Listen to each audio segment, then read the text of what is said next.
என்னால ஒண்ணுமே செய்ய முடியல, எனக்கு என்ன டிசைட் பண்ணணும்னு தெரியல, எனக்கு அது அறியாத வழி, அது எனக்கு ஒரு தெரியாத ஒரு பாதை.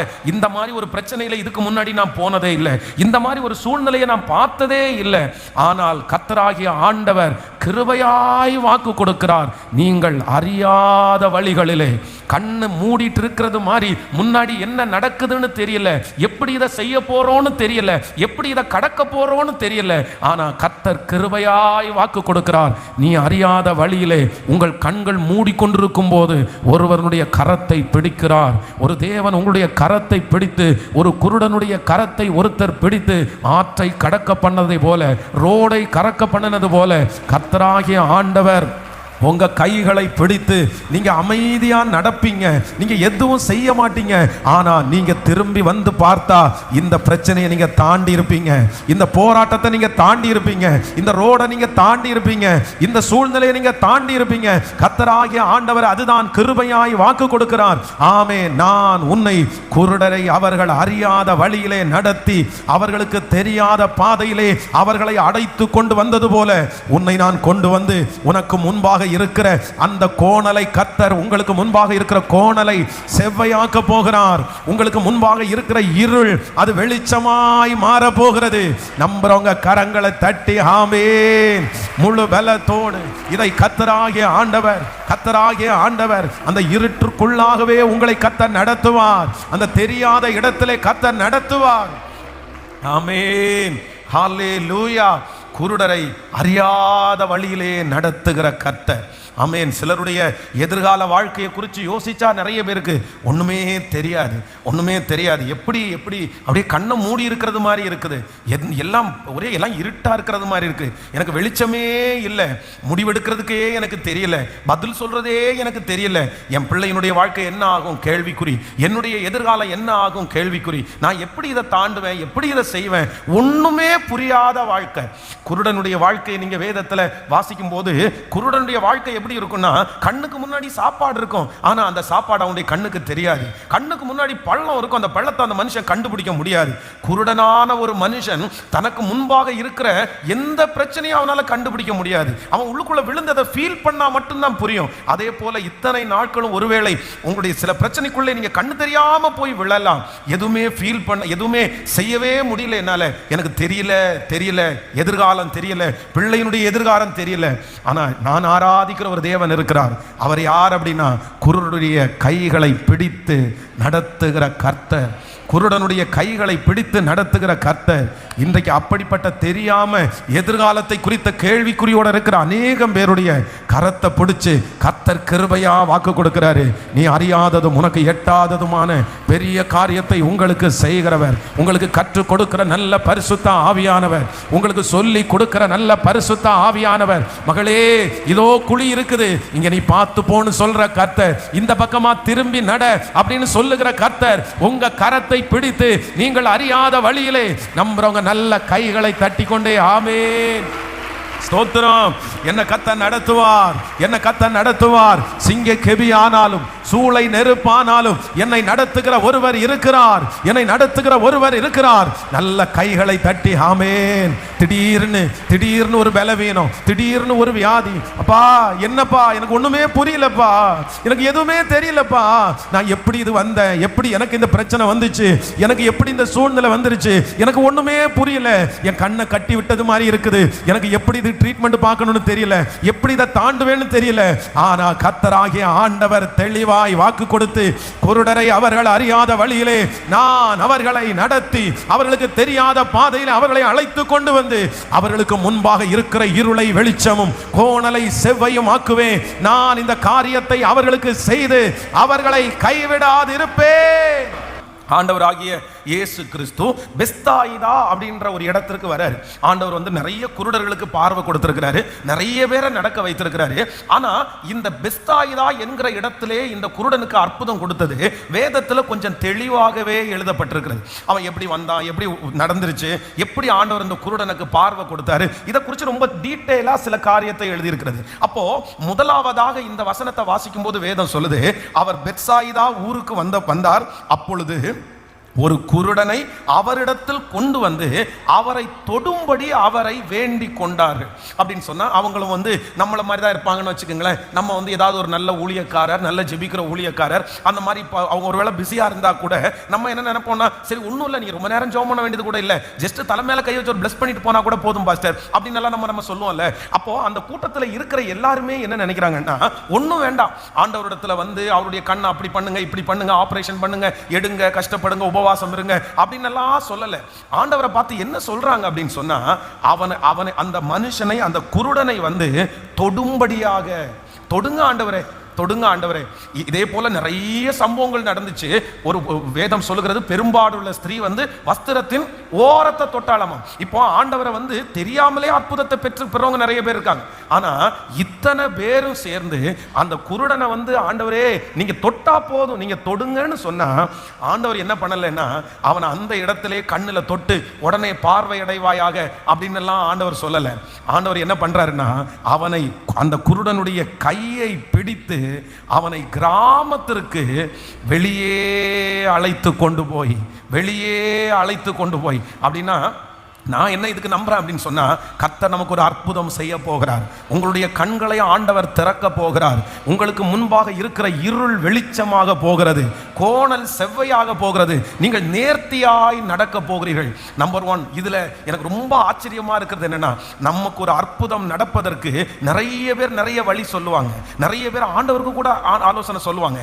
மற்றவங்களுக்கு இந்த மாதிரி ஒண்ணு நடக்காதா, இந்த மாதிரி ஒரு லோன் அவங்களுக்கு எடுத்து கொடுங்களேன், இந்த மாதிரி ஒரு 50,000 ரூபாய் அப்படி கிடைக்காதா, அப்படியெல்லாம் நிறைய ஐடியாஸை வச்சிருப்பாங்க. ஆனா இந்த இடத்துல ஆண்டவர் இந்த குருடனுக்கு வெறும் கைகளை வைத்த உடனே ஒரு அற்புதம் நடக்கட்டும் அப்படின்றத கர்த்தர் விரும்பாம, கர்த்தர் இந்த மனுஷனுக்கு ஸ்பெஷலா, வித்தியாசமாய் தன்னுடைய எஃபோர்ட் எல்லாம் கர்த்தர் எடுத்து அவனுக்கு நேர்த்தியான ஒரு அற்புதத்தை செய்யும்படியாய் கர்த்தர் விரும்புகிறார். ஆமென். நான் விசுவாசிக்கிறேன், ஆண்டவருடைய பிள்ளைகளே, உங்களை பார்த்து நிறைய பேர் சொல்லலாம், உனக்கு இப்படி ஒரு அற்புதத்தை ஆண்டவர் செய்ய வேண்டியதானே, இப்படி ஒரு அற்புதம் பண்ணி இருக்கலாம்ல, இதை நடக்காம இருக்க பண்ணக்கூடாதா, இது உனக்கு இது இப்படி நடந்தா நல்லா இருந்திருக்கும்ல. இந்த மாதிரி உலகத்திலே இருக்கிற நிறைய பேர் உங்களுடைய ஜெபத்திற்கு இது இப்படி நடந்திருந்தா நல்லா இருக்கும்ன்ற நிறைய ஐடியாஸ் கொடுக்கலாம்.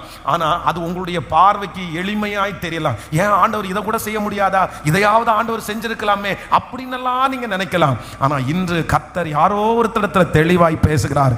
அவர்களுடைய ஞானத்தின்படியோ, அவர்களுடைய சித்தத்தின்படியோ, அவர்களுடைய யோசனையின்படியோ அல்ல, எனக்கு ஆண்டவர் ஒரு புது வழியை, ஒரு புது மகிமையை, யாரும் அறியாத ஒரு வழியை, யாரும் சொல்லாத ஒரு வழியை எனக்காக திறக்கிறதற்கு கர்த்தர், நம்புறவங்க உங்க பிள்ளைகளுக்காக அப்படி ஒரு வழியை கர்த்தர் திறப்பார். அப்படி ஆண்டவரால் திறக்க முடியும். ஒரு மேன்மையானதை, அவர்கள் நினைக்கிறதை விட ஒரு மேன்மையானதை கர்த்தர் எனக்கு தருவதற்கு வல்லவராயிருக்கிறார். ஆமென்.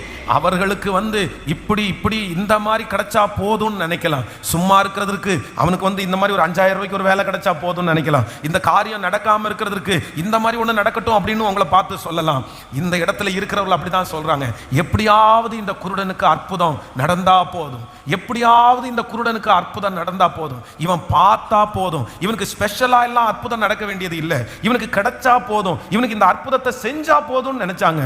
ஆனா ஆண்டவர் அவர்களுடைய ஞானத்தின்படியோ சிந்தையின்படியோ அல்ல, என் பிள்ளைக்கு நான் ஒரு அற்புதத்தை செய்வேன், அந்த குருடனுக்கு நான் ஒரு வழியை காண்பிப்பேன். எப்படி காண்பிப்பேன் அப்படின்னா, நான் ஸ்பெஷலா செய்வேன்னு கர்த்தர் அப்பவே கரத்தை தொடாமல் அவனுடைய கையை பிடித்து கர்த்தர், ஆமென், அந்த கிராமத்திற்கு வெளியே, ஹல்லேலூயா, கிராமத்திற்கு வெளியே கர்த்தர் கொண்டு போய் விட்டார். ஹல்லேலூயா.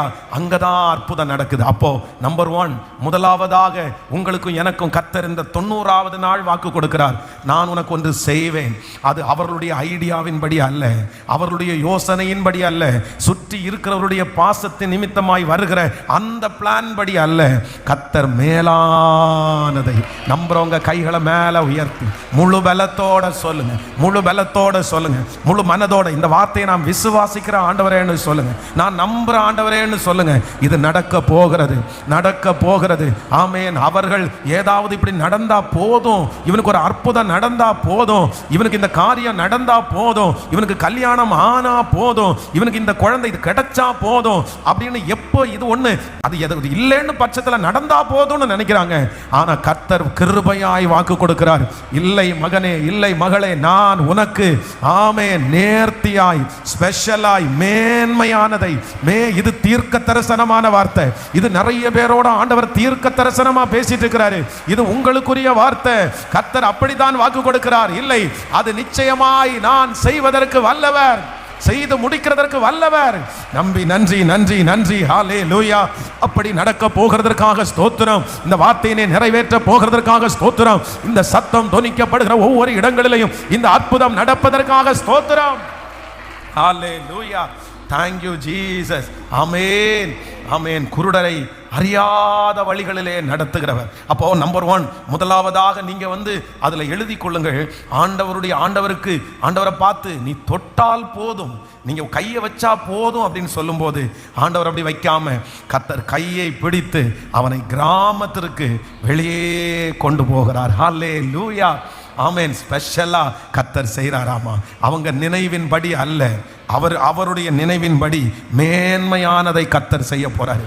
நான் இந்த பலிபீடத்திலிருந்து நான் விசுவாசிக்கிறேன். உங்களுக்கு சிலருடைய வாழ்க்கையில் நீங்கள் ஒருவேளை பிளான் பண்ணியிருக்கலாம், இது சும்மா எனக்கு தங்குறதுக்கு ஒரு ரூம் இருந்தால் கூட போதும் பாஸ்டர், எனக்கு சும்மா இந்த பிழைப்பதற்கு ஒரு 10,000 ரூபா சம்பளத்தில் ஒரு சின்ன வேலை கிடைச்சா போதும் பாஸ்டர், இல்லைன்னா என் பிள்ளையினுடைய தலையின் மேலே இருக்கிற நிந்த நாடுறதுக்கு ஒரு கல்யாணம் ஆனால் போதும் பாஸ்டர்.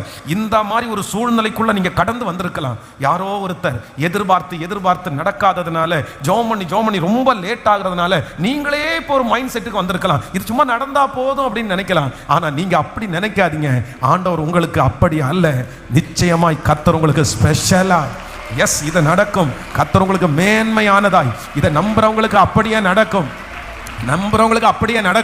மேன்மையானதை எனக்கு செய்கிறதற்கு அவர் வல்லவர், ஹல்லேலூயா. சோ நம்பர் 2, இரண்டாவதாக நம்ம வாசிக்கலாமா? அந்த 22வது வசனத்தையும் 23வது வசனத்தையும், ஆமென், 23வது வசனத்தையும் வாசிக்கலாம். பின்பு அவர் பெத்சாயிதா ஊருக்கு வந்தார். அப்பொழுது ஊருக்கு வந்தார். அப்பொழுது ஒரு குருடனை அவரிடத்தில் கொண்டு வந்து அவனை தொடும்படியாக அவரை வேண்டிக் கொண்டார்கள். அவர் குருடனுடைய கையை பிடித்து அவனை கிராமத்திற்கு வெளியே அழைத்து கொண்டு போய் அவன் கண்களில் உமிழ்ந்து அவன் மேல் கையை வைத்து, ஏதையாகிலும் காண்கிறாயா என்று கேட்டார். ஹல்லேலூயா. இப்போ நல்லா கவனிச்சுங்க ஆண்டவருடைய பிள்ளைகளே. ஒரு குருடன் இருக்கிறான், ஆண்டவராகிய இயேசு கிறிஸ்து இருக்கிறார். நீங்க அந்த ஸ்டோரி உங்க கண்ணுக்கு முன்னாடி கொண்டு வாங்க, அப்பதான் உங்களுக்கு ரொம்ப நல்லா புரியும்னு நினைக்கிறேன். இப்போ அந்த குருடனை சுத்தி நிறைய பேர் நிக்கிறாங்க. அவங்க எல்லாரும் என்ன பண்றாங்கன்னா, அந்த குருடனுக்கு யாருன்னே தெரியல. ஆனா அங்க நிக்கிறவங்களுக்கு யாருன்னு தெரியுதுன்னா, இது ஆண்டவராகிய இயேசு கிறிஸ்து. இவர் குருடனுடைய கண்களை திறப்பாருன்னு சொன்ன உடனே, ஐயா பாருங்கய்யா, இந்த பையனுக்கு ஒரு நல்ல விஷயத்தை பண்ணிட்டு போங்கயா, இந்த பொண்ணுக்கு ஒண்ணு நல்லதை பண்ணிட்டு போங்கயா, இப்படி உங்க கையை வச்சு ஒரு தொட்டுட்டு மட்டும் போவீங்கயா, அவ்வளவுதான், அவனுக்கு அரக்கன்னு தெரிஞ்சா கூட பரவாயில்ல அப்படின்றது மாதிரி தொட்டுட்டு போங்கன்னு சொல்லும்போது ஆண்டவர் என்ன பண்ணல, தொடல்ல, அவனுடைய கையை பிடிச்சு என்ன பண்றாராமா, கர்த்தர் வெளியே கொண்டு போறார். அப்போ நம்பர் 1, முதலாவதாக நான் இதுல தியானிக்கும் போது நான் என்ன யோசிக்கிறேன்னா, அவங்க நினைக்கிறத விட மேலான ஒன்ன கர்த்தர், மேலான ஒரு அதிசயத்தை மேலான ஒரு விதத்துல செய்யணும்னு ஆண்டவர் நினைக்கிறார். நம்பர் 2வது நான் என்ன நினைக்கிறேன்னா, அங்க இருக்கிறவர்கள் எல்லாருமே இதுக்கு முன்னாடி என்ன பண்ணுவாங்கன்னா, அவங்களுடைய சத்தத்தை அவங்க கேட்டிருக்கிறாங்க. அப்படின்னா இப்போ ஒருத்தர் பேசும்போது ஒரு குருடனா இருக்கவங்க டேவிட்டா அப்படின்றத கேட்பாங்க, மலரா அப்படின்னு கேட்பாங்க. ஏன் அப்படின்னு சொன்னா, அவங்களுக்கு கண்ணு தான் தெரியாது, ஆனா அவங்களுடைய சத்தத்தை வச்சு அவங்க என்ன பண்ணிடுவாங்கன்னா அவங்க கண்டுபிடிச்சிருவாங்க, ஓ இவங்க தான் அப்படின்னு சொல்லி. ஒருவேளை கண்ணை திறந்து பார்த்துறவங்களேன், கண்ணை திறந்து பார்க்கும்போது ஃபர்ஸ்ட் பார்க்கும்போது யாரை தான் பார்ப்பாங்கன்னா, தெரிஞ்ச டேவிட்டையும் தெரிஞ்ச மலரையும் தெரிஞ்ச கண்ணனையும் அந்த மாதிரி தான் பார்ப்பாங்க. ஆனால் நான் என்ன யோசிக்கிறேன்னா, ஆண்டவர் அவனுடைய கரத்தை பிடிச்சி என்ன கொண்டு போறாருன்னா, கர்த்தர் வெளியே ஆண்டவர் கொண்டு போறாரு. எதுக்கு கொண்டு போறாருன்னா, நீ கண்ணை திறந்து நீ பார்க்கும்போது எதை பார்க்கணும்னா, இதுவரைக்கும் நீ பார்த்துட்டு இருந்ததை அல்ல, இதுவரைக்கும் நீ அனுபவித்த காரியத்தை அல்ல, ஒரு புதுமையான ஒரு காரியத்தை, ஒரு நியூவான ஒரு உலகத்தை, உன் கண்ணுக்கு முன்னாடி பச்சை பச்சேன்னு இருக்கிற அந்த உலகத்தை காண்பிக்கும்படியாக, ஆமேன், அவனுக்கு தெரியாத ஒன்றை, இதுவரையிலும் பரிச்சயம் இல்லாத பிரமிக்காத ஒரு அற்புதத்தை, இதுவரையிலும் பிரமிக்காத ஒரு பிரமிப்பை கர்த்தர் அவனுக்கு கொடுக்கிற அந்த ஆசீர்வாதத்தையே சும்மா கொடுக்காம, போற போக்கில் கொடுக்காம, கர்த்தர் அதை கனம் பண்ணி, கர்த்தர் அவனுக்காக அதை ரொம்ப அழகா டிசைன் பண்ணி, ஆமேன், ஒரு புதுமையானதை காணும்படியாய் கர்த்தர் கிருபையாய் இறங்குகிறார். ஹல்லேலூயா, ஹல்லேலூயா. நம்புற ஆண்டவர் உங்களை இருக்கிற அந்த கூட்டத்தில் அல்ல, அந்த ஜனங்களுடைய நடுவில் அல்ல, அந்த சொந்தக்காரங்களுடைய நடுவில் அல்ல. நான் நம்புறேன் அதை விட ஒரு மேலான இடத்துல, அடுத்த ஒரு இடத்துல, அடுத்த ஒரு டிஸ்ட்ரிக்ட்ல, அடுத்த ஒரு தெருவில், அடுத்த ஒரு ஊர்ல, அடுத்த ஒரு நாட்டில் உங்களை கர்த்தர் தலையை நிமிர பண்ணுவதற்கு வல்லவராய் இருக்கிறார். நல்ல கைகளை தட்டி ஆமோதிக்கிறவர்கள், இது தீர்க்க தரிசனமா நடக்கும். குருடரை அவர்கள் அறியாத வழியிலே நடத்துகிற கர்த்தர், அறியாத வழியில நடத்துகிற கர்த்தர். சில டைம்ல ஆண்டவர் நம்மளை அவங்க நமக்கு உள்ளே இருக்கிற ஆட்கள் நடுவிலே நம்மளை பிளஸ் பண்ணுவாரு. சில நேரத்தில் கர்த்தர் நம்மளை அங்கிருந்து வெளியில பிரிச்சு எடுத்துட்டு போய் நம்மளை ரொம்ப பிரம்மாண்டமா ஆசீர்வதித்து அவங்க எல்லாம் காதுகளில் கேட்கும்படியான அளவிற்கு நம்மளை உயர்த்துகிற கர்த்தர். பிரதர், சிஸ்டர், நான் சொல்றேன், ஆண்டவர் உங்களை ஆசீர்வதிக்கணும்னு நினைச்சாருன்னா நிறைய நேரத்தில் சொந்த இடத்திலேயே, எந்த இடத்துல வெட்கப்பட்டீங்களோ, எந்த இடத்துல தலை குனிஞ்சீங்களோ அங்க ஆசீர்வதிப்பார், அங்க நடத்துவார். ஆனா நீங்க போராட வேண்டிய அவசியம் இல்லை. இல்லை இங்கதான் நான் வீடு கட்டணும் அப்படின்னு நீங்க நினைக்க வேண்டியது இல்லை. இங்கதான் நான் அவமானப்பட்டேன், இங்கதான் ஆண்டவர் என்ன ஆசீர்வதிக்கணும் அப்படின்னு நீங்க நினைக்க வேண்டியது இல்லை. சில ஜனங்கள் என்ன பண்ணுவாங்கன்னா, அவங்களுக்கு அதுதான் அவங்களுக்கு புரியும், அதுதான் வேணும் அப்படின்னா, இவன் முன்னாடி தான் நல்லா இருக்கணும், இவன் முன்னாடி தான் நான் அதை வாங்கணும், இவன் முன்னாடி தான் நான் இதை செய்யணும் அப்படின்னு நினைப்பாங்க. சில நேரத்தில் ஆண்டவர் அதை விரும்ப மாட்டார். ஏன் அப்படின்னா, என்னதான் நீங்க அவன் கண்ணு முன்னாடி ஆசீர்வதிச்சாலும் அவன் முன்னாடி இருக்கிற வரைக்கும் அவன் நமக்கு என்னவா தான் இருப்பான், ஒரு கொடுக்காதான் இருப்பான், ஒரு கண்ணியா தான் இருப்பான் சில நேரத்தில். அதனால ஆண்டவர் சில நேரத்தில் அந்த இடத்துல இல்லாம நம்மளை எங்க கொண்டு போக நினைப்பாரு, வெளியிலேயே கொண்டு போய் நம்மளை ஆசீர்வதிக்க நினைப்பாரு. அப்போ ஆண்டவருடைய பிள்ளைகள் உடனே நீங்க பிடிச்சிட்டே உட்கார்ந்துருக்க கூடாது. இல்லை இல்லை, இவனுக்கு முன்னாடி தான் நான் வந்துடணும், இவனுக்கு முன்னாடி தான் எழுமணும். நான் என்ன சொல்றேன்னா, நீங்க அதற்கு மாறாக இன்னொரு இடத்துல வளர்ந்துருங்க. யோசேப்பை மாதிரி, யோசேப்பை பகைச்ச, அவனை துரத்தணும்னு நினைச்ச, அவனை பார்த்து ரொம்ப வெறுப்ப கொட்டுன அந்த சகோதரர்கள் மத்தியிலேயே அவனை ஆண்டவர் வச்சிருந்தாருன்னா அவனை அடிச்சிருப்பாங்க, அவன் காலகையை எடுத்திருப்பாங்க. ஆனா இப்ப ஆண்டவர் என்ன பண்றாருன்னா, அவனை வெளியில ஒரு இடத்துல கொண்டு போய் சேஃப்டியா கத்தர் வச்சு பத்திரப்படுத்தி, கத்தர் அவனை வளர்த்தி, அவனுக்கு ஒரு பெரிய காரியத்தை கொடுத்து, இப்போ எதிரிகளை பார்க்கும்படியாய் கத்தர் செய்தார், வெறுத்தவர்களை பார்க்கும்படியாய் செய்தார். நான் நம்புறேன், ஆண்டவர் சிலருக்கு எப்படி வேண்டும் என்றாலும் கத்தர் செய்வார், எப்படி வேண்டும் என்றாலும் செய்வார். அதனால என்ன நடத்துறது தான் கர்த்தர். என்ன அவர் எப்படி பிளஸ் பண்ணணும்னு நினைக்கிறாரோ அப்படி நீங்க ஒப்பு கொடுக்கணும். இதுதான் எனக்கு வேணும்னு நினைக்க கூடாது, இதுதான் சித்தம், இங்கே தான் நான் வீடு கட்டணும், இங்கே தான் நான் கல்யாணம் பண்ணணும், இங்கே தான் நான் சம்பாதிக்கணும் அப்படின்னு அங்கிருந்து நான் மாற சொல்லலை. என்னன்னா, ஆண்டவருக்கு சித்தம் வேற இடமா இருந்தா நீங்க தாராளமா கண்ணை மூடிட்டு போங்க. நீங்க ஆசீர்வாதமா இருக்கிறத அந்த தெருக்காரவங்க கேள்விப்படுவாங்க, நீங்க உயர்த்தப்பட்டிருக்கிறத அந்த ஏரியாக்காரங்க, அந்த சொந்தக்காரங்க கேள்விப்படுவாங்க.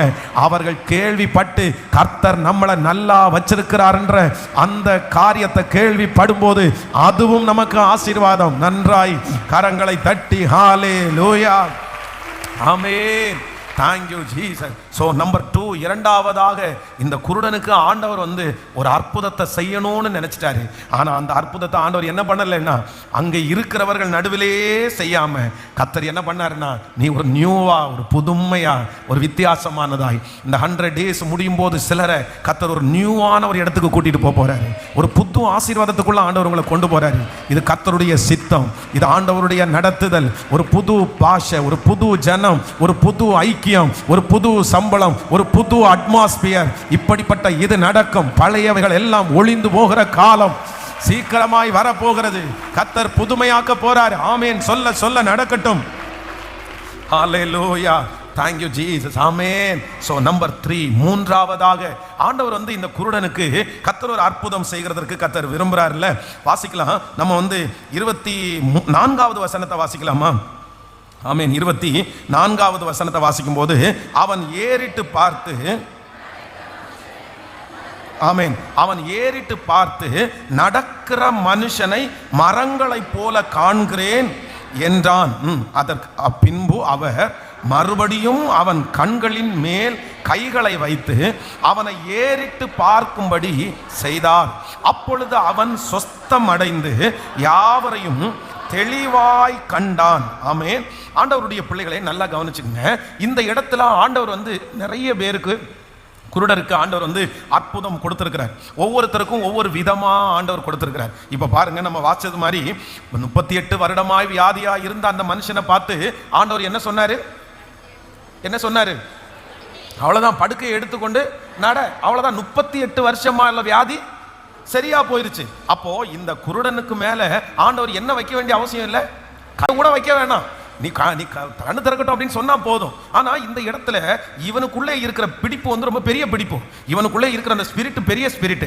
இவனுக்கு தேவையான அற்புதம் சின்ன அற்புதம் இல்ல, இவனுக்கு தேவையான அற்புதம் ரொம்ப பெரிய அற்புதம் தேவைப்படுது. இப்போ இந்த ஜனங்கள் எல்லாரும் என்ன சொல்றாங்கன்னா, நீர் என்ன பண்ணும், நீங்க என்ன பண்ணுங்க, ஆண்டவரே உம்முடைய கைகளை மட்டும் இவன் மேல வச்சிருங்க. இப்போ நம்ம இந்த 24வது வசனத்தை வாசிக்கும் போது நல்லா கவனிச்சுங்க. அவன் ஏறி, நீங்க 23ல இருந்தே வாங்க, அப்பதான் உங்களுக்கு தெரியும். அவர் குருடனுடைய கைகளை பிடித்து அவனை கிராமத்திற்கு வெளியே அழைத்து கொண்டு போய் அவன் கண்களில் உமிழ்ந்து அவன் மேல் கையை வைத்து ஏதையாகிலும் காண்கிறாயா என்று கேட்டார். நல்லா கவனிச்சுக்கங்க. இப்போ நீங்க கவனிச்சதான் புரியும். இப்போ என்ன பண்றாரு அப்படின்னு சொன்னா, அந்த மனுஷனை கையை வைங்கன்னு சொன்னோன்னா ஆண்டவர் கேட்காம அவனை கூட்டிட்டு போய் கிராமத்துக்கு வெளியே விட்டுட்டு இப்போ உமிழ்ந்து கர்த்தர் அவனுடைய கண்ணுல தடவி இப்போ என்ன கேட்கிறாரு அப்படின்னு சொன்னா, ஏதையாவது காண்கிறாயான்னு கேட்கிறாரு. கேட்ட உடனே அந்த மனுஷன் என்ன சொல்றான் அப்படின்னா, அவன் ஏறிட்டு பார்த்து நடக்கிற மனுஷர்களை மனுஷனை போல காண்கிறேன். நல்லா கவனிச்சுக்கங்க. இப்போ ஒருவேளை அந்த இருக்கிற இடத்துல உள்ள ஜனங்கள் கையை மட்டும் வச்சுட்டு நீங்க போங்கன்னு சொல்லி இவர் கையை வச்சுட்டு போயிட்டு இருந்தாருன்னா அந்த குருடன் எப்படி தான் பார்த்திருப்பான்? ஹலோ, எப்படி தான் பார்த்திருப்பான்? அவங்க வைக்க சொன்னது என்ன? கையை மட்டும் தான் வைக்க சொன்னாங்க. அவர் கையை மட்டும் வச்சுட்டு போயிட்டாருன்னா இவனுக்கு, இந்த மனுஷனுக்கு விடுதலை கிடைச்சிருக்கும். ஆனா என்ன விடுதலை தான் கிடைச்சிருக்கும்? மனுஷனா பார்க்குற விடுதலை கிடைச்சிருக்காது, மனுஷனை மரமா பார்க்குற விடுதலை தான் கிடைச்சிருக்கும். சில நேரத்தில் நம்முடைய ஆசை, நம்முடைய விருப்பம், மற்றவர்களுடைய விருப்பம், அம்மாவனுடைய விருப்பம், அப்பாவனுடைய விருப்பம் நம்முடைய வாழ்க்கையில் நடக்காது. அது கர்த்தர் தூரத்திற்கு கூட்டிட்டு போவார், கர்த்தர் வெளியே கூட்டிட்டு போவார். ஏன் ஆண்டவரே, எனக்கு இங்கே அவங்க சொன்னது மாதிரி தொற்ற வேண்டியதானே, இங்கே சம்பளம் உயர்த்த வேண்டியதானே. நம்ம இருதயத்துக்குள்ள 1000 கொஸ்டின்ஸ் இருக்கும், இப்படி செய்யலாமே அப்படி செய்யலாமேன்னு. ஆனா ஆண்டவர் என்ன செஞ்சாலும் கண்டிப்பாக அதுல ஒரு காரணம் இல்லாமல் கர்த்தர் செய்ய மாட்டார் என்கிறதற்கு இந்த வசனம் ஒரு ஆதாரம். இது அதனால யாராவது ஒருத்தர் இந்த சத்தத்தை கேட்கிறவர்கள் குழம்பி போயிருப்பீங்கன்னா நீங்க பயப்படாதீங்க. கர்த்தர் அந்த மனுஷனுக்கு விடுதலை கொடுக்கணும்னு நினைக்கிறாரு. அந்த விடுதலை அரை விடுதலை கொடுக்கணும் கர்த்தர் நினைக்கல, அவனை கர்த்தர் முழுமையாய் பார்வையடைய பண்ணணும்னு கர்த்தர் நினைக்கிறாரு. அதனாலதான் கர்த்தர் தூரத்திற்கு கூட்டிட்டு போறாரு, அதனாலதான் ஆண்டவர் வெளியே கூட்டிட்டு போறாரு. ஆமென். ஒருவேளை ஆண்டவர் அங்கே கையை வச்சு இந்த மாதிரி அற விடுதலை கிடைச்சு மனிதர்களை நடக்கிற மரங்களை போல காண்கிறேன்னு சொல்லிவிட்டா இவங்க திரும்பி சுத்தி இருக்கிறவங்க திரும்பி ஆண்டவரை பார்த்து கம்பல் பண்ணி இன்னொரு கையையும் வைங்க ஆண்டவரே, இன்னொரு டைமும் வைங்க ஆண்டவரே அப்படின்னு சொல்லுவாங்களா? ஏன்னா அவர் அவ்வளோ ஃப்ரீயாவா இருக்கிறாரு. சொல்லுங்க, அவ்வளோ ஃப்ரீயாவா இருக்காரு? அப்படி பேச முடியுமா? எப்பவுமே நான் என்ன யோசிப்பேன்னா, ரொம்ப பெரிய இடத்துல இருக்கிற ஆட்கள் இருக்கான்னு வச்சுங்களேன். இப்போ உங்களுக்காக ஒரு மினிஸ்டர் யாராவது ஒருத்தட்ட பேசணும் அப்படின்னு சொன்னா இந்த மினிஸ்டரை நம்ம பேச வைக்கிறது பிரச்சனை இல்லை. ஆனா அந்த மினிஸ்டர் எப்பதான் பேசுவாரு? சொல்லுங்க. அந்த மினிஸ்டர் நமக்காக பேசும்போது ஒரே ஒரு டைம் தான் பேசுவாரு. பொழுதன்னைக்கும் அவங்க அப்படி அலோவும் பண்ண மாட்டாங்க, அவங்க போனும் எடுக்க மாட்டாங்க, அவங்க அவைலபிளா இருக்க மாட்டாங்க. ஒரு டைம் ஒரே டைம் தான் அவர் பேசுவாரு. அந்த ஒரு டைம்ல என்ன பேசணும், எது பேசணும் நம்ம சொல்லணும். இன்னொன்னு, அந்த ஒரு டைம் அவர் பேசி எதிராக இருக்கிறவருக்கு அவருக்கு புரிய வைக்க முடியல அப்படின்னு சொன்னா திரும்ப போய் நம்ம மினிஸ்டர்ட்ட என்ன பண்ண முடியாது? சொல்லுங்க. 2வது டைம் நீங்க சொல்லுங்கன்னு சொல்ல முடியாது. இதுதான் உலகம். ஆனா அப்பாவை பொறுத்தவரை அப்படி கிடையாது. நம்முடைய தேவனை, அதனாலதான் மனுஷன் நமக்காக பேச வேண்டாம், கர்த்தர் நமக்காக பேசணும், ஆண்டவர் நமக்காக நிற்கணும் அப்படின்னு நம்ம சொல்றதற்கு காரணம் என்ன அப்படின்னா, எப்பொழுதுமே இந்த உலகத்தில் இருக்கிற எவ்வளவு பெரிய போஸ்டிங்ல இருக்கவங்களும் அவைலபிளா இருக்க மாட்டாங்க. ஆனா எனக்கு தெரிஞ்ச அவைலபிளா இருக்கிற ஒரே ஒருத்தர் நம்முடைய ஆண்டவர். நல்ல கரங்களை தட்டி முழு பலத்தோடு ஆமென். ஹalleluya, ஹalleluya, ஹalleluya. ஸ்தோத்திரம், ஸ்தோத்திரம், ஸ்தோத்திரம். ஆமென். மூன்றாவதாக நான் ஒரு காரியத்தை நான் சொல்றேன். மற்றவர்களுடைய விருப்பங்களுக்கு மேலாக என்னை ஆசீர்வதிக்கிற ஒரு தேவன், மற்றவருடைய விருப்பங்களுக்கு மேலாக என்னை உயர்த்துகிற தேவன். அவர்களுடைய விருப்பங்கள் தடைபட்டு போனாலும் கர்த்தர் எனக்கு கொடுக்கிற விருப்பம் ஒரு நாள் அது குறைவாய் இருக்கவே இருக்காது. ஹல்லேலூயா. கைகளை அசைத்து ஒரு ஹல்லேலூயா சொல்லலாம். ஸோ நம்பர் 4, 4ஆவதாக ஒரு காரியத்தை நம்ம வாசிக்கலாம். ஆமென். 23வது 24வது 25வது வசனத்தை கூட வாசிக்கலாமா? அவர் குருடனுடைய கையை பிடித்து, பாருங்க இந்த 4 வசனத்துக்குள்ள எவ்வளவு அடங்கி இருக்கு பாருங்க. அவர் குருடனுடைய கையை பிடித்து அவனை கிராமத்திற்கு வெளியே அழைத்து கொண்டு போய் அவன் கண்களில் உமிழ்ந்து அவன் மேல் கையை வைத்து, எதையாகிலும் காண்கிறாயா காண்கிறாயா அவன் மேல் அது எதாகிலும் காண்கிறாயா என்று கேட்டார். அடுத்த வசனத்தை வாசிக்கலாம். அவன் ஏறிட்டு பார்த்து நடக்கிற மனுஷரை மரங்களைப் போல காண்கிறேன் என்றான். அடுத்து 3ஆவதாக, பின்பு அவர் மறுபடியும் அவன் கண்களின் மேல் கையை வைத்து அவனை ஏறிட்டு பார்க்கும்படி செய்தார். அப்பொழுது அவன் சொஸ்தமடைந்து யாவரையும் தெளிவாய் கண்டான். கவனிங்க ஆண்டவருடைய பிள்ளைகளே, ஒருவேளை இவங்க சொல்லி இருக்கிறது மாதிரி ஆண்டவர் அங்கேயே கையை வச்சுட்டாருன்னா இந்த மனுஷனுக்கு எத்தனை தொடுதல் கிடைச்சிருக்கும்? எத்தனை தொடுதல் கிடைச்சிருக்கும்? சத்தமா சொல்லுங்க. ஒரு தொடுதல் தான் அவனுக்கு கிடைச்சிருக்கும். ஆனா இப்போ இந்த மனுஷனுக்கு என்ன கிடைக்குது அப்படின்னு சொன்னா, ஒரு தொடுதல் அல்ல, ஒரு தொடுதல் அல்ல. அவனுக்கு என்ன தொடுதல் கிடைக்குது அப்படின்னா, 2வது ஒரு தொடுதல் கிடைக்கிறது. முதலாவது ஒரு தொடுதல் கர்த்தர் அவன் மேல கையை வைக்கிறாரு. அப்ப என்ன ஆகுதுன்னா, ஒரு பிளஸிங் வருது, ஒரு ஆசீர்வாதம் வருது. அவனுடைய பிரச்சனை கொஞ்சம் சரியாயிருச்சு, அவனுக்கு இப்போ ஒரு டிஃபரண்ட் தெரியுது. ஆனா 2வது ஒரு தொடுதல் அவனுக்கு தொடும்போது அவனுக்கு கம்ப்ளீட்டான முற்றிலுமான ஆசீர்வாதத்தை அவன் பெற்றுக்கொள்ளுகிறான்.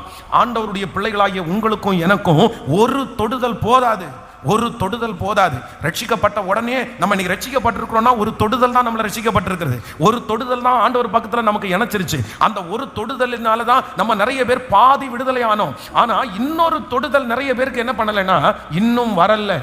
அதான் நான் கடந்த நாட்களில் சொன்னது போல, தாவீதுக்கு அபிஷேகம் ஒரு இடத்துல இல்ல, 3 இடத்துல அவனுக்கு அபிஷேகம். ஆனா சவுலுக்கு ஒரே ஒரு இடத்துல தான் அபிஷேகம். அப்போ ஆண்டவருடைய பிள்ளைகளே, நீங்கள் ஒரு தொடுதலை சந்திச்சிருக்கிறீங்களா?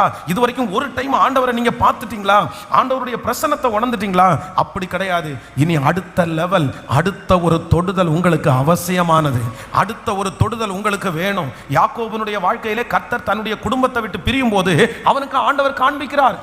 வானத்திலிருந்து தேவதூதர்கள் ஏறுகிறவர்களும் இறங்குறான். அப்படி ஒரு அனுபவம் அவனுக்கு ரொம்ப நல்லா இருக்குது. ஆனா அந்த அனுபவம் கிடைக்கும் போது அவன் அந்த அளவுக்கு ஸ்பிரிச்சுவல் மேனா இல்ல, அந்த அளவுக்கு அவனுக்கு ஆண்டவரை பற்றி தெரியாது, தேவனுடைய வாக்குத்தத்தத்தை பற்றி தெரியாது.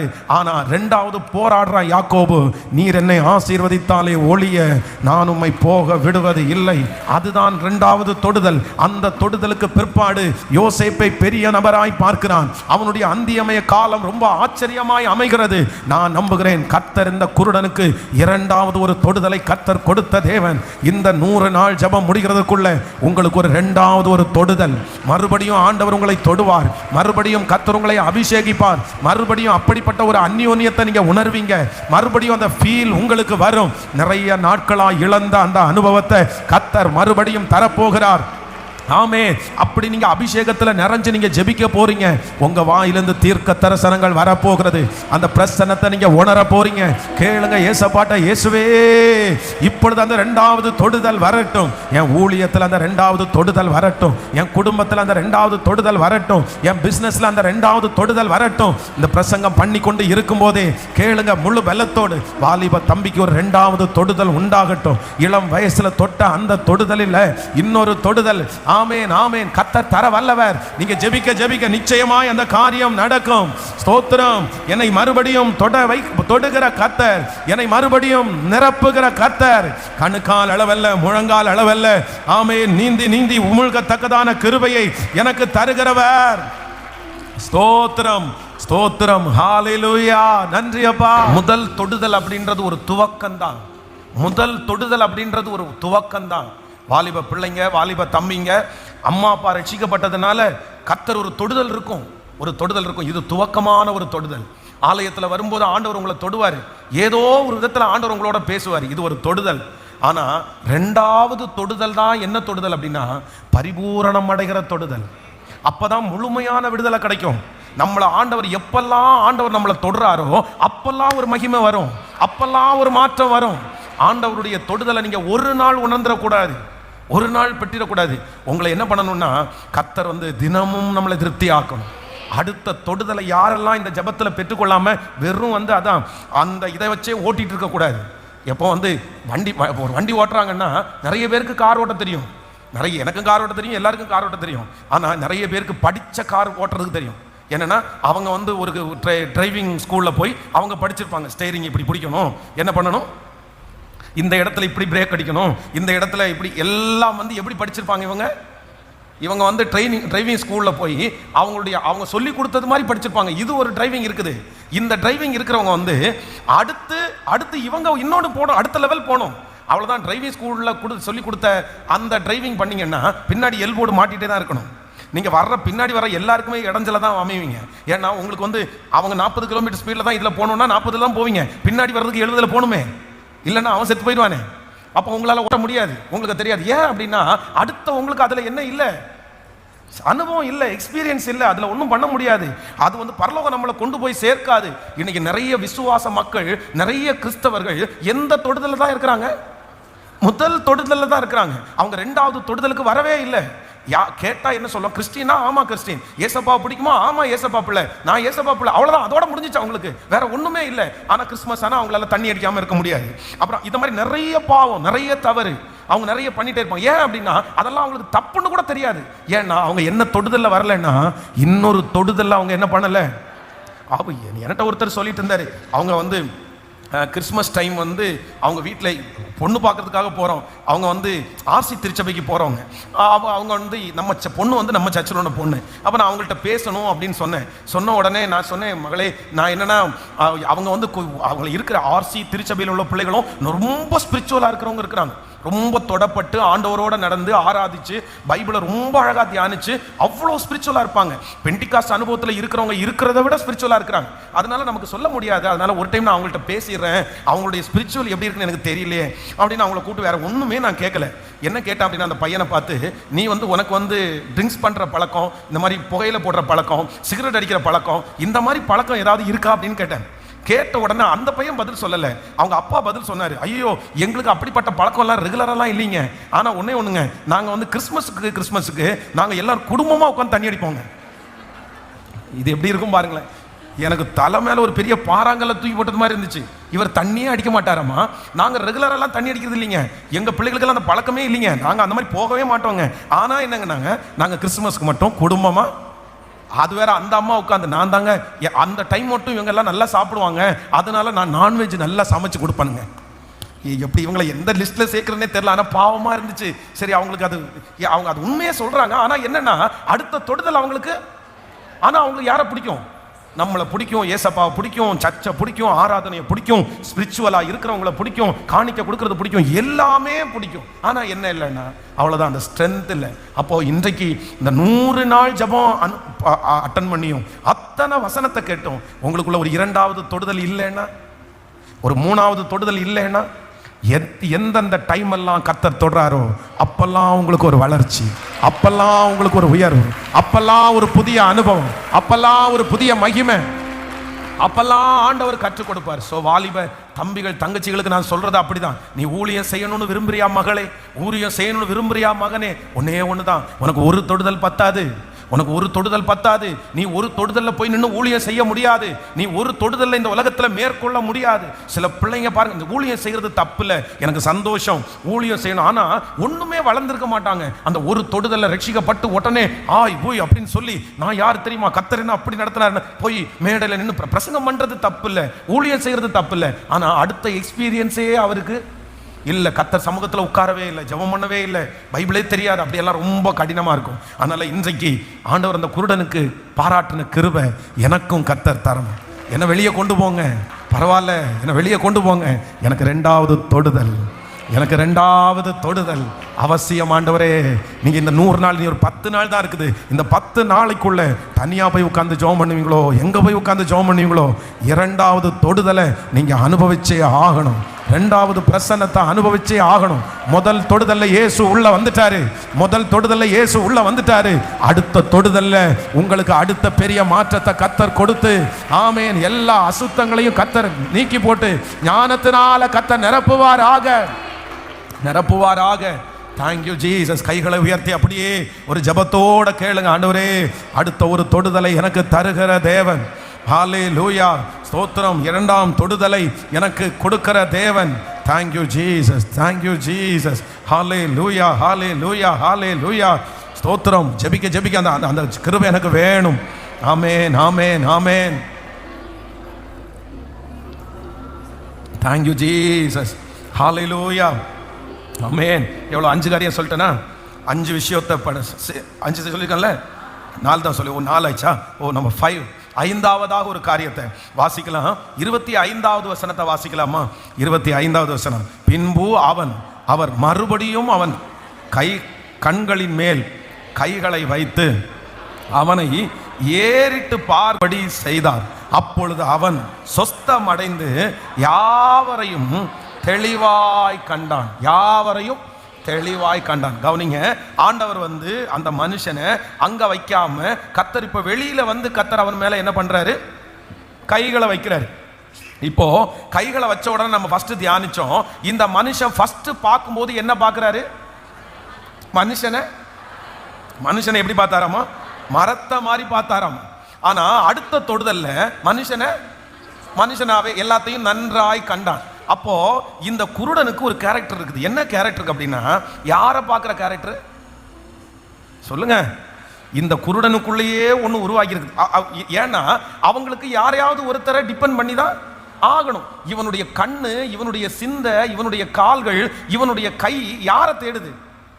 இது வரைக்கும் யாரை தேடிருச்சு? இவன் மனுஷனை தேடி தேடி தேடி மனுஷனுக்குடைய.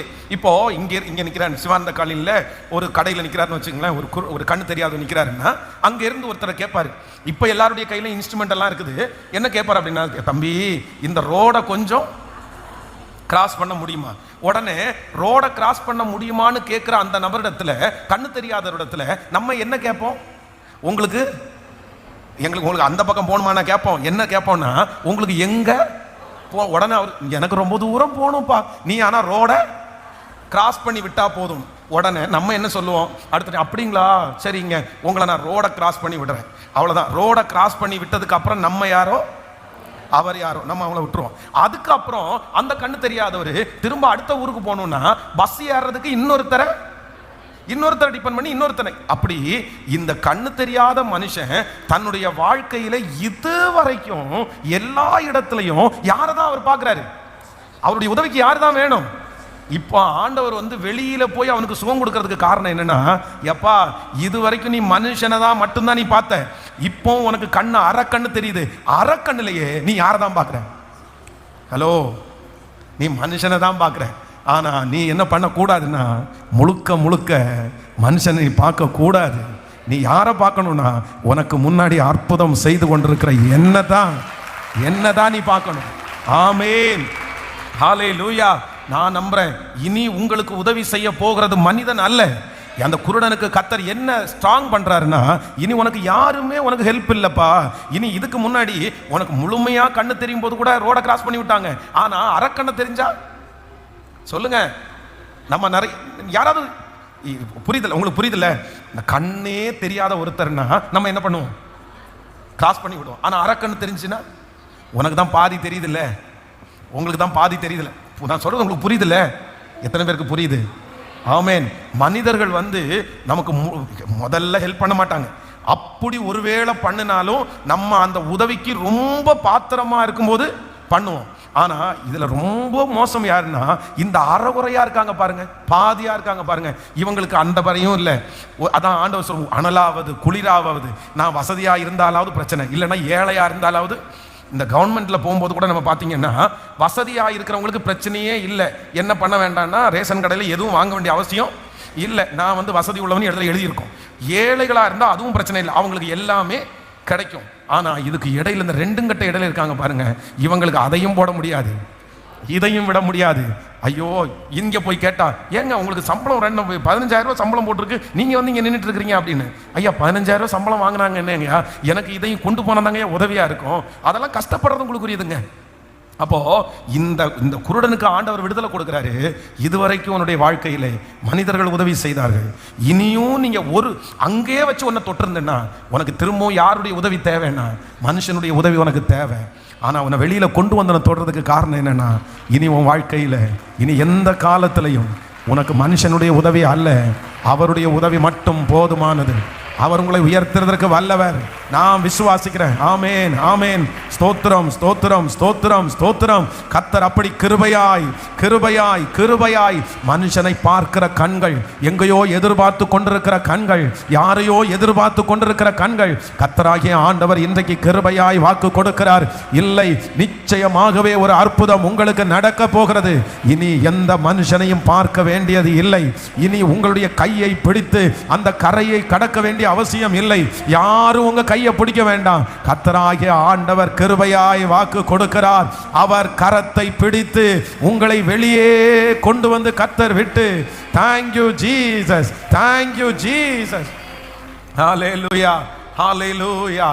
கர்த்தர் அந்த மனுஷனுக்கு கொடுத்த 4வது பெரிய ஆசீர்வாதம், இனி மனுஷனை பார்க்க வேண்டிய அந்த சூழ்நிலையே இல்லை. ஹல்லேலூயா. குருடரை அவர்கள் அறியாத வழியிலே நான் அவர்களை நடத்தி அவர்களை கைவிடாதிருப்பேன். ஃபைனலா கடைசியில் ஒரு காரியத்தை நம் 8ஆம் அதிகாரத்தினுடைய 26வது வசனத்தை வாசிக்கலாமா? 26வது வசனம். பின்பு அவர் அவனை நோக்கி, நீ கிராமத்தில் பிரவேசியாமலும் கிராமத்தில் இதை ஒருவருக்கும் சொல்லாமலும் இரு என்று சொல்லி அவனை வீட்டிற்கு அனுப்பிவிட்டார். ஹலோ, எனக்கு இந்த குருடனுக்கு ஆண்டவர் செஞ்சது ரொம்ப வித்தியாசமா இருக்குது. இல்லை, இவ்வளோ பெரிய தெய்வம், இவ்வளோ பெரிய பிஸியான ஆளு, எத்தனை லட்சங்கள் அவருக்கு பின்னாடி இருக்குது, இவன் ஒருத்தனுக்கு இவ்வளோ செஞ்சு இவ்வளோ ஞானமா என்ன ஆண்டவரே அவன் மேல இவ்வளோ பெரிய பிளான் பார்த்து பார்த்து ஒன்னொன்னா செஞ்சு, இப்போ ஏற்கனவே அவனை எங்க இருந்து தான் ஆண்டவர் கூட்டிட்டு வந்தாரு? கிராமத்தில் உள்ளவங்க எல்லாம் சொன்ன உடனே கர்த்தர் அங்கிருந்து கை வைக்காம அந்த மனுஷனை வெளியே கூட்டிட்டு வந்து இப்போ இந்த 5 காரியத்தையும் ஆண்டவர் செஞ்சுட்டாரு. செஞ்சு முடிச்சுட்டு சுகப்படுத்திட்டு ஆண்டவர் என்ன சொன்னாருன்னா, நீ திரும்பவும் எங்க போகாத, திரும்ப கிராமத்திற்கு பிரவேசியாமலும் கிராமத்திலே இதை ஒருவருக்கும், உங்க சாட்சி என்ன பண்ண வேண்டாம், நீ அங்க சொல்ல வேண்டாம். அதை சொன்னாலும் ஒருத்தனும் கேட்க மாட்டான். நீ ஒண்ணு பண்ணு, அவனை ஒருவனுக்கும் சொல்லாமலும் இரு என்று சொல்லி அவனை வீட்டிற்கு அனுப்பிவிட்டார். அப்போ நான் விசுவாசிக்கிறேன், அந்த குருடனுக்கு கடைசியாய் ஆண்டவர் செய்தது என்ன அப்படின்னா, உன்னுடைய தெரிஞ்ச கிரவுடில் இல்லை, உன்னுடைய தெரிஞ்ச அந்த இடத்துல இல்லை. அதான் தீர்க்கதரிசிக்கு சொந்த ஊர்ல என்ன இல்லையாமா? தீர்க்கதரிசிக்கு சொந்த ஊர்ல கனம் இல்லை. தீர்க்கதரிசிக்கு சொந்த ஊர்ல கனம் இல்லை. நான் ரொம்ப ஆசைப்பட்டது, நான் பிறந்து வளர்ந்த ஊரில் ஊழியம் செய்யணுன்னு தான் ஆசைப்பட்டேன். ரொம்ப ஆசைப்பட்டது அங்கே ஆசைப்பட்டேன். ஆனால் ஆண்டவருடைய ஒரு பெரிய திட்டம், கோயம்புத்தூர் வந்ததுக்கு அப்புறம் இந்த கோயம்புத்தூரை குறித்த ஒரே ஒரு தரிசனம் தான் என்னை கோயம்புத்தூரில் நிற்க வச்சிருச்சு. அப்படின்னா ஒரு நாள் இந்த சாட்சியை சொல்லியிருக்கேன்னு நினைக்கிறேன், இதை சொல்லி உங்களை ஜெபிக்கிறேன். ஒரு நாள் ஆண்டவரிடத்துல, ஆண்டவரே இவ்வளவு வலுக்கட்டாயமா இந்த கோயம்புத்தூரில் ஆண்டவர் நான் ஊழியத்திற்காக படிக்கிறதுக்கு ஃபர்ஸ்ட் வந்துட்டு அப்புறம் ஊழியத்திற்கு வரல, அதுக்கப்புறம் வியாதிக்கு நோயாளியாக தான் வந்தேன், ட்ரீட்மெண்ட்டுக்காக தான் கோயம்புத்தூரில் வந்தேன். சரி, அம்மா அப்பா இவங்க ரொம்ப நேசமாக இருக்கிறதுனால என் ஊரில் இருக்க முடியல, ரொம்ப மன அழுத்தமாக இருந்துச்சு. அதனால கொஞ்சம் இந்த டென்ஷன் இல்லாமல் கொஞ்சம் உடம்பை பார்த்து உடம்பை சரி பண்ணிட்டு திரும்ப திருச்சிக்கு ஊழியத்துக்கு போகலான் இருக்கதான் கோயம்புத்தூரில் ட்ரீட்மெண்ட்டுக்காக வந்த நான் இங்கே 9 மாதம் படுத்த படுக்கையில் இருந்துச்சு. திரும்ப ஒரு நியூ மினிஸ்ட்ரி ஆரம்பிச்சு அப்படி தான் இந்த ஊழியத்தை செஞ்சுட்டு இருக்கோம். அப்போ ஒரு நாள் ஆண்டவரத்தில் கேட்கும்போது, ஆண்டவரே நான் இந்த கோயம்புத்தூர் பட்டணத்துக்கு வரணும்னு நினைக்கல, இந்த கோயம்புத்தூர் பட்டணம் நான் ரொம்ப ஆசைப்பட்டு அப்படி இந்த ஊழியத்தை அப்படி எதுவுமே நினைக்கலையே, ஆனா இந்த இடத்துல என்ன ஊழியத்திற்கு கொண்டு வந்ததுக்கு காரணம் என்ன அப்படின்னு கேட்கும்போது, ஆண்டவர் ஒரு நாள் இந்த பைபிள் காலேஜ் நான் ராமநாதபுரத்தில் தான் படித்தேன் கோயம்புத்தூர்ல. அப்போ வாரத்திற்கு ஒரு நாள் வெள்ளிக்கிழமை ராமநாதபுரத்துல இருந்து இங்க நம்ம இந்த கணப்ப நகரில் இந்த பக்கம் பார்த்தீங்க அப்படின்னு சொன்னால் அடுத்த சங்கனூர், இந்த சங்கனூரில் ஒரு வீடு, அவங்க ஃபேமிலி, அவங்க தங்கச்சி கூட நம்ம சர்ச்சுக்கு இப்போ வராங்க. அவங்க அப்போ ரட்சிக்கப்படாதவர்கள், அவங்க அவங்க அவங்க யாருமே ரட்சிக்கப்படலை. அந்த வீட்டிலேயே ஒரு ஜான் ஸ்டீஃபன் அப்படின்னு ஒரு பாஸ்டர், அவர் இன்னைக்கு ஊழியம் செய்கிறாரு, சர்ச்சில் ஊழியம் செய்கிறார், நம்முடைய ஸ்தாபனத்தில் ஊழியம் செய்கிறாரு. அப்போ அந்த பாஸ்டருடைய அக்காவனுடைய வீடு தான் இந்த வீடு, இந்த சங்கனூரில் அவங்க வீடு இருக்குது. ஆனால் அவங்க வீட்டில் யாருமே ரட்சிக்கப்படலை. நல்லா கவனிச்சுங்க, அந்த பாஸ்டர் மட்டும் இப்போ அவர் ஊழியக்காரராக மாறிட்டார், பைபிள் காலேஜ் படிச்சுட்டு இருக்காரு. அவர் வந்து எங்க அக்காவனுடைய வீட்டில் ஒரு ஜெபம் ஆரம்பிக்கலாம், நான் அதை பொறுப்படுத்துக்கிறேன்னு சொல்லி அவர் பைபிள் காலேஜில் சொன்னதுனால அவருடைய அசிஸ்டண்டா என்னையும் சேர்த்து அனுப்பினாங்க. இப்ப நானும் பிரதர் ஜான் ஸ்டீவனும் எங்க இருந்துன்னா ராமநாதபுரத்துல இருந்து, கோயம்புத்தூர் ராமநாதபுரத்துல இருந்து நம்பர் 5 பஸ் ஏறி இங்க வந்து இங்க சங்கனூர்ல இறங்கும். அப்போ இந்த பஸ் வந்து அப்படியே அம்மன்குளம் அந்த மாதிரி வரும்போது பாத்தீங்க அப்படின்னா, இந்த பஸ் வந்து ராமநாதபுரத்திலிருந்து ஸ்டார்ட் பண்ணா சங்கனூர் வரைக்கும் பாத்தீங்கன்னா நிறைய விக்கிரக கோயில் இருக்கும். நிறைய இடத்துல ஜனங்கள் வந்து கையில தீச்சட்டி எடுத்து ஆடிட்டு இருப்பாங்க. நிறைய இடத்துல பசங்க சிகரெட் அடிச்சிட்டு இருப்பாங்க. நிறைய இடத்துல தண்ணி அடிச்சுட்டு அப்படியே நிறைய பிரச்சனை பண்ணி அந்த மாதிரி பிரச்சனை நடந்துட்டே இருக்கும். நான் பஸ்ல உட்காந்து பார்த்துட்டே இருப்பேன். அப்ப எனக்கு வந்து என்னமோ தெரியல, என்ன அறியாமலே வந்து அழுகையா வரும். அப்ப நிறைய நாள் என்ன பண்ணுவேன்னா, ராமநாதபுரத்துல இருந்து ஏறி அப்படியே கண்ணீர் விட்டுட்டே இருப்பான். ஆண்டவரே, இந்த ஜனங்கள் இப்படி அறியாம இருக்கிறாங்களே, வலது கைக்கும் இடது கைக்கும் வித்தியாசம் தெரியாத இந்த ஜனங்களா இருக்காங்களே, இந்த ஜனங்கள் ரசிக்க மாட்டீங்களா, இந்த ஜனங்கள் ஞானஸ்நானம் எடுக்க மாட்டாங்களா, இந்த ஜனங்கள் சபைக்கு போக மாட்டாங்களா அப்படின்னு அழுதுட்டே வருவேன். அதான் சொல்லியிருக்கேன், ஒரு நாள் இப்படி பஸ்ல அழுதுட்டு வரும்போது பக்கத்தில் இருக்கிற ஒருத்தர் வந்து என்ன பார்த்துட்டு லவ் ஃபெயிலியர்னு கேட்டார். ஆமா, காதல் தோல்வி, லவ் ஃபெயிலியர் அப்பா உனக்கு, ஏன்ப்பா வயசு பையன் நீ அழுதுட்டு இருக்கிற அப்படின்னு கேட்கும்போது நான் சொன்னேன், இல்லைங்கய்யா ஒன்றும் இல்லை நீ அதெல்லாம் ஒன்றும் கவலைப்படாதுன்னு அவர் ஒரு 10 நிமிஷம் கவுன்சிலிங் கொடுக்க ஆரம்பிச்சாரு. ஒரு பொண்ணு போனா என்னப்பா உனக்கு கடவுள் நிறைய பொண்ணை வச்சிருக்கிறாரு அப்படின்னு எல்லாம் சொல்ல ஆரம்பிச்சாரு. அது ஒரு பெரிய கதை. அப்படி வந்து அழுதுட்டே வருவோம். டெய்லி வந்து இங்க வந்து இன்னைக்கு அவங்க ரசிக்கப்பட்டிருக்காங்க, அவங்க அக்கா ரசிக்கப்பட்டாங்க, அவங்க ஃபேமிலியா வர்றாங்க. ஆனா இந்த வீட்டில் நாங்க வரும்போது, அந்த வீட்டில் நாங்க ஜெபத்துக்கு போனோம்னா ஜான் ஸ்டீஃபன் பிரதருடைய அக்கா வந்து சமையல் பண்ண போயிடுவாங்க, அவங்க தங்கச்சி வீடு கூட்ட போயிடுவாங்க. சில நேரத்தில் அங்க இருக்கிற சின்ன சின்ன பசங்க, விளையாட்டு பசங்க இருக்காங்க பாருங்க, ஒரு 5-6 பேர் வந்து முன்னாடி உட்காருவாங்க. அவங்களுக்கு பிரசங்கம் பண்ணி பாட்டு பாடி, இதே எனக்கு இந்த ஊரே தெரியாது, எதையுமே தெரியாது. எனக்கு சிட்டியே அப்பதான் நான் ஃபர்ஸ்ட் வர்றேன். இங்க வந்து உட்கார்ந்தா யாருமே பெரியவங்க இருக்க மாட்டாங்க. சின்ன பிள்ளைங்களுக்கு சண்டே பிரசங்கம் பண்ணி பெரிய மீட்டிங் நடத்துறது மாதிரி நடத்தி முடிஞ்ச உடனே எனக்கு ரொம்ப சந்தோஷம் என்னன்னா, இந்த ஜான் ஸ்டீவன் அவருடைய அக்கா வந்து முட்டை குழம்பு கொடுப்பாங்க. ஐயோ, மறக்கவே முடியாது. அப்பெல்லாம் சோறே இல்லாத நாட்கள் இல்லை, சாப்பிட்றதுக்கு ஆசையா இருக்கும். அதுக்காகவே வந்துடுதுன்னு வச்சுங்களேன். அப்படி அவ்வளோ சந்தோஷமா இருக்கும். அவங்க ஆனால் ரசிக்கப்படாதவங்க தான். அப்போ நாங்கள் வந்து அவங்களை அவர் கூப்பிடுவார், அக்கா நீ உட்காந்து சமைச்சிட்டு இருக்கிறது வந்து ஜபத்தில் உட்காரலாம்லக்கா, சிஸ்டரை பார்த்து நீங்கள் வந்து ஜபம் பண்ணி உட்காரல. வருவாங்க, 2 நிமிஷம் உட்காருவாங்க, திரும்பி போயிடுவாங்க. இந்த மாதிரியே இருந்த குடும்பம், அவங்க குடும்பமே ரசிக்கப்பட்டாங்க. அந்த ஏரியாவே இன்னைக்கு ரசிக்கப்பட்டிருக்கு, எல்லாம் ரசிக்கப்பட்டாங்க.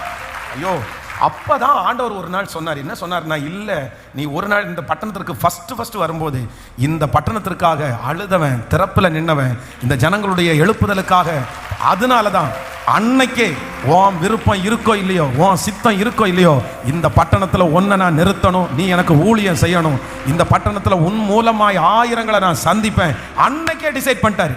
நான் மறந்துட்டேன், நான் யோசிக்கல, நான் எதையுமே நினைக்கல, கோயம்புத்தூர் எதுவுமே தெரியாது. ஆனா பாருங்க, இந்த பட்டணத்திற்காக அழுத ஒரு அழுக, ஒரு தரிசனம் இந்த இடத்துல கொண்டு வந்து நிறுத்தி இன்னைக்கு இத்தனை ஜனங்களுக்கு, இத்தனை ஆயிரம் ஜனங்களுக்கு ஆசீர்வாதமா மாறும்னா, ஆண்டவருக்காக பாடுபடுகிற, ஆண்டவருக்காக உழைக்கிற, ஆண்டவருடைய பாரத்தை சுமக்கிற நீங்க கண்டிப்பாக பயன்படுவீர்கள். ஆண்டவர் உங்களை பயன்படுத்துவார். உங்களுக்கு அந்த அழுகை வருதுன்னா சாதாரணமான அழுகை இல்லை. உங்களுக்கு அந்த ஊழியம் செய்யற பாரம் வருதுன்னா அது கர்த்தரே உங்களுக்குள்ள வச்சிருக்கிறாரு. அது நீங்க தட்டி போடாதீங்க. நீங்க அழணும்னு தோணுச்சுன்னா ஜனங்களுக்காக நீங்க அழுங்க. நீங்க பேசணும்னு தோணுச்சுன்னா நீங்க பேசிருங்க. எதை குறிச்சும் கவலைப்பட வேண்டாம். நமக்கு சொல்றதுக்கு தான் கர்த்தர் வச்சிருக்கிறாரு. நம்முடைய அழுகையை கிண்டல் பண்றவங்க பரவாயில்ல, உங்க ஒரு ஜெபம் லட்சங்களை கர்த்தருக்குள்ள நடத்தும். ஆமென். இன்னைக்கு அந்த மகிமையை பார்க்கும்போது அவ்வளோ சந்தோஷமா இருக்குது. உங்க முகத்தெல்லாம் பார்க்கும்போது அவ்வளோ சந்தோஷமா இருக்குது. இப்போ நான் நினைக்கிறேன், என் சொந்த ஊர்ல ஒருவேளை நான் ஊழியம் செய்ய போயிருந்தேன்னா, அங்க இருக்கிற என் மாமா, மச்சான், அண்ணன், தம்பி எல்லாரும் வந்து டே அப்படின்னு டேன்னு என்ன கூப்பிட்டுருந்தா எப்படி இருக்கும் சொல்லுங்களேன். அவங்க கூப்பிடுறது ஒன்றும் பிரச்சனை இல்லை, அதெல்லாம் ஒன்றும் இல்லை, அதெல்லாம் சந்தோஷம்தான். ஆனால் என்ன அப்படின்னா, அந்த ஊர்ல அப்படி இருந்து பண்ணுன்னா நான் என்ன இப்படி பண்ணிருக்க முடியும்னு எனக்கு தெரியல. எப்படி அது இருந்திருக்கும்னு தெரியல, அது அவ்வளோ ஃபீலாக இருந்திருக்குமான்னு தெரியல. இங்கே இவ்வளோ கிட்டத்தட்ட இந்த ஊழியத்தில் வந்து 20 வருஷம் 25 வருஷம் ஆச்சு. 25 வருஷத்தில் பாடுன்னு எத்தனையோ பாடுபட்டாச்சு. ஆனால் யாருமே கூட இல்லை, கர்த்தர் மட்டும்தான் கூட இருந்தார். அவர் மட்டும்தான் கூட இருந்தார். ஒருவேளை ஊர்ல இருந்துச்சுன்னா நமக்கு சோறு இல்லாம இருக்கணுன்ற சாட்சியை சொல்லலாமா? ஆனா கோயம்புத்தூர்ல வந்து நான் சாப்பாடு இல்லாம கஷ்டப்பட்டேன்ற சாட்சியை சொல்லலாம். எங்க ஊர்ல இருந்தா பசிக்குதுன்னு இங்கேயே போன் பண்ணி ரெடி பண்ணி வைங்கன்னு சொல்ற மாதிரி இருக்கும். அதனால ஆண்டவருடைய பிள்ளைகளை, கர்த்தர் இந்த குருடனை எங்க கொண்டு வந்தாருன்னா வெளியே உங்க வீட்டை விட்டு கர்த்தர் உங்களை வெளியே கொண்டு வரதுக்கு ஒரு காரணம் இருக்குது. உங்க குடும்பத்தை விட்டு கர்த்தர் உங்களை வெளியே கொண்டு வந்ததுக்கு ஒரு காரணம் இருக்குது. உங்க தெருவிலிருந்து கர்த்தர் உங்களை வெளியே கொண்டு வரதுக்கு காரணம் இருக்குது. நீங்க அந்த இடத்துல மதிப்பில்லாம போவீங்க. அந்த இடத்துல சில நேரத்தில் உங்களுக்கு கனம் இருக்காது. ஆனா கர்த்தர் உங்களை கனப்படுத்த கர்த்தர் விரும்புகிறார். ஆண்டவர் உங்களை மதிக்கிறதுக்கு ஒரு கூட்டத்தை கர்த்தர் எழுப்புகிறார். கர்த்தர் உங்களை அங்கீகரிக்கிறதுக்கு ஒரு கூட்டத்தை கர்த்தர் எழுப்புகிறார். அதனால நீங்க எந்த இடத்துல இருந்தாலும் ஹல்லேலூயா. சில பாதைகளில் ஆண்டவர் உங்களை நடத்த வேண்டியது இருக்குது. சில சூழ்நிலையில கர்த்தர் உங்களை நடத்த வேண்டியது இருக்குது. அதுக்கு அம்மா பக்கத்துல இருந்தா செட் ஆகாது, அப்பா பக்கத்துல இருந்தா அது சரி ஆகாது, சொந்தங்கள் பக்கத்துல இருந்தா சரி ஆகாது. சில இடத்துல கர்த்தர் உங்களை தனியா வச்சுதான் உருவாக்கணும். சில இடத்துல ஆண்டவர் உங்களை அநாத மாதிரி வச்சுதான் உருவாக்கணும். அப்பதான் நீங்க உருவாவீங்க, அப்பதான் நீங்க கட்டப்பட்டுவீங்க. கர்த்தர் இந்த வேறு பிரித்து உங்களை கொண்டு வந்திருக்கிறதுக்கு காரணம் உண்டு, ஒரு நோக்கம் உண்டு. இது சாதாரணமான காரியத்திற்காக அல்ல. உங்க மேல அப்பாவுடைய திட்டம் பலமா இருக்குது. அவருடைய திட்டம் பலமா இருக்குது. அவருடைய மகிமை பலமா இருக்குது. நம்புறவங்க நல்ல கரங்களை தட்டி கிருபை கிருபை கிருபை இறங்கட்டும்.